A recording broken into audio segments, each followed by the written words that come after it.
Imaginez un match de foot où avant même le coup d'envoi, une équipe a déjà 10 buts d'avance. Le jeu se poursuit bien sûr, mais l'équilibre est rompu. Une partie domine l'autre et la compétition n'a plus grand-chose de parfaite. Eh bien, dans l'économie, il en va parfois de même. Certains marchés ne respectent pas toutes les conditions de la concurrence parfaite. Et cela change totalement les règles du jeu. Bonjour à toutes et à tous et bienvenue dans La Voie des sciences économiques et sociales pour ce nouvel épisode. Aujourd'hui, nous allons plonger dans l'univers des marchés imparfaitement concurrentiels. Des marchés où certaines entreprises disposent d'un véritable pouvoir sur les prix, où les consommateurs ne sont plus en position de force. Qu'est-ce qu'un marché imparfaitement concurrentiel ? Prenons la situation la plus connue.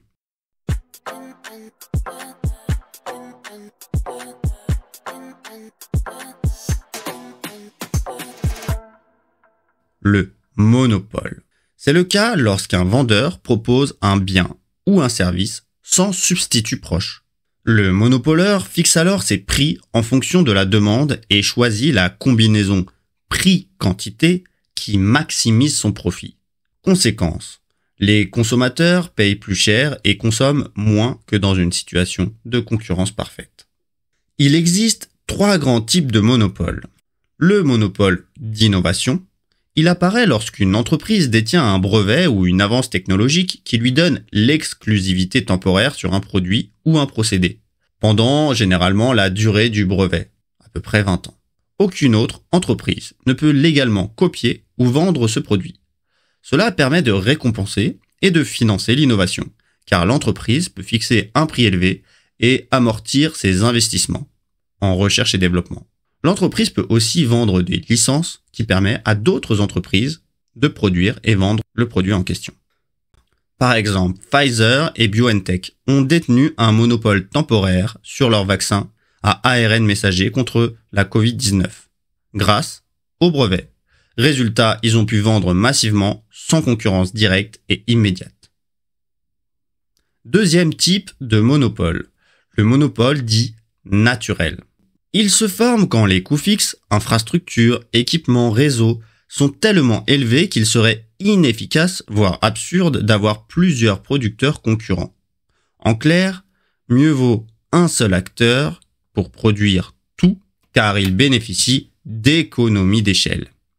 Faisons une parenthèse sur cette notion. Pourquoi ? Parce qu'elle est essentielle et elle revient très souvent en économie. Les économies d'échelle signifient que plus une entreprise produit, plus son coût moyen par unité baisse. Par exemple, construire une ligne de train coûte très cher, mais plus elle transporte de passagers, plus le coût par voyageur diminue.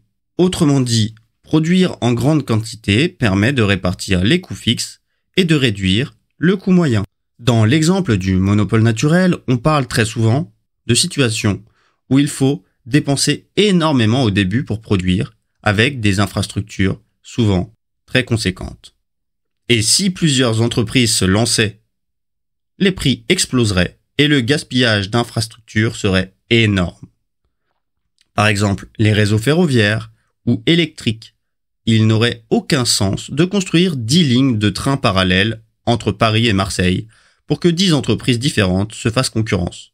Le coût serait trop faramineux. C'est pourquoi, historiquement, l'État a confié ce type d'activité à un seul acteur comme la SNCF ou EDF. Troisième et dernier type de monopole, le monopole institutionnel. Celui-ci est créé directement par l'État qui réserve une activité à une seule entreprise. L'objectif peut être de protéger le consommateur, de contrôler une activité sensible ou encore de garantir des recettes fiscales. Dans ce cas, la concurrence est purement interdite. Les autres acteurs n'ont tout simplement pas le droit d'entrer sur le marché.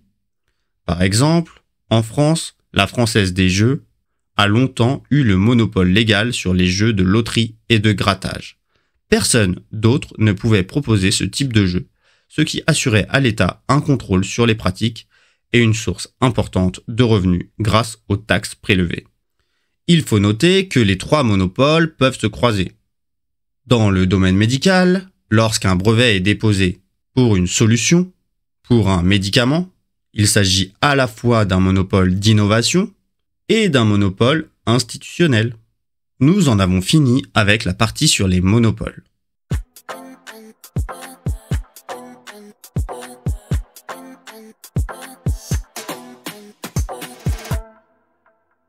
Deuxième configuration de marché qui pose des questions de concurrence, l'oligopole.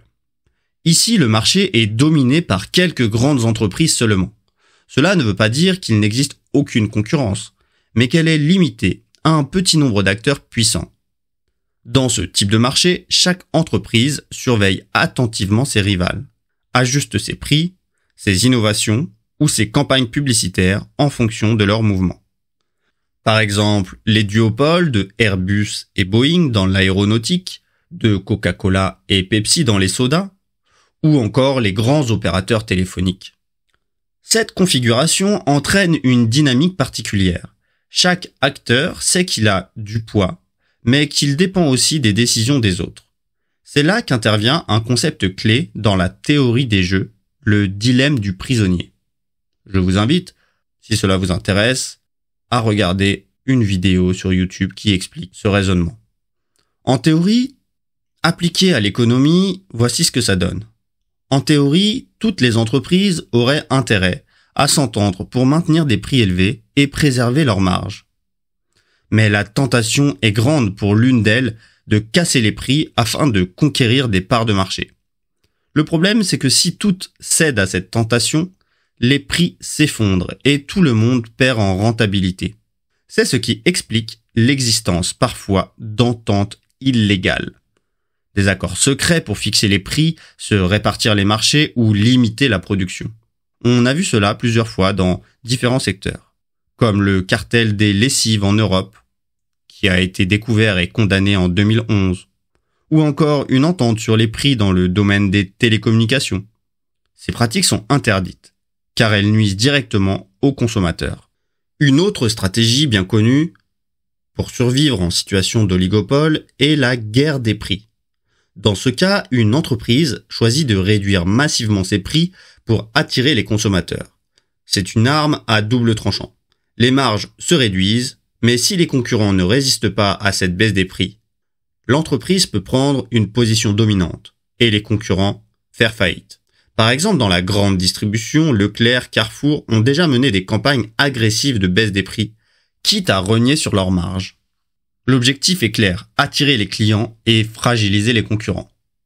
On retrouve aussi cette stratégie sur le marché des compagnies aériennes, avec EasyJet ou Ryanair. En résumé, l'oligopole, c'est un peu un équilibre permanent entre coopération, s'entendre, même si c'est interdit, et compétition, se battre sur les prix ou l'innovation. Et ce jeu peut basculer rapidement avec des conséquences importantes pour les consommateurs et surtout pour l'ensemble du marché.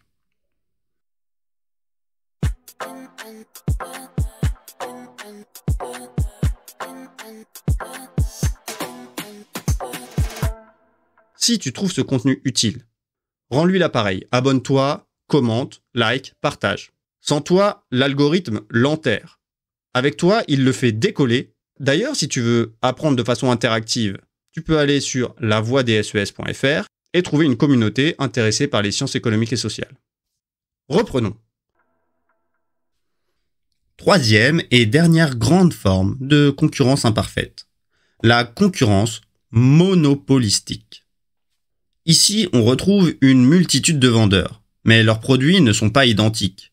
Au lieu de proposer un bien homogène, chaque entreprise cherche à se différencier en jouant sur la qualité, la marge, le design, le service ou même l'image associée au produit. Exemple classique, le café. Un café reste du café, mais Nespresso mise sur la qualité, le design des machines, une image haute gamme.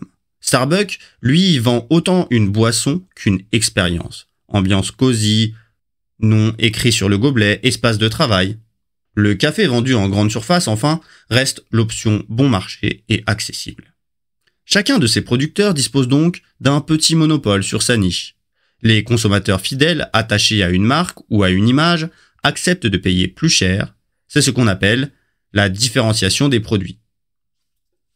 Mais attention, ce pouvoir de marché est limité. Si une marque augmente ses prix de façon excessive, les clients peuvent se tourner vers un substitut proche, un autre café, un autre restaurant ou une autre marque. Autrement dit, chaque entreprise a un pouvoir de marché, mais il n'est pas absolu. On retrouve ce phénomène dans de très nombreux secteurs. La restauration, avec McDonald's, Burger King, KFC, chacun joue un rôle et un style particulier. Les cosmétiques, L'Oréal, Dior, Yves Rocher, les mêmes fonctions sur les produits, mais une segmentation de prix, une image et une qualité perçue très différentes. Le prêt-à-porter, Zara, H&M, Louis Vuitton, etc. Tous vendent des vêtements, mais la différenciation, le style, la marque créent un univers distinct. Je m'arrête là pour les exemples, il y en aurait encore beaucoup. En résumé, la concurrence monopolistique combine deux éléments. La concurrence, car de nombreux acteurs se disputent le marché, et un monopole relatif, car chaque marque garde une petite clientèle captive grâce à sa différenciation. Ce qu'il faut retenir, les marchés imparfaitement concurrentiels donnent aux entreprises un véritable pouvoir sur les prix, qu'il s'agisse du monopole, de l'oligopole ou de la concurrence monopolistique. Chacune de ces situations modifie profondément la dynamique du marché. Mais c'est aussi grâce à la politique de la concurrence que l'on tente de rééquilibrer ce jeu.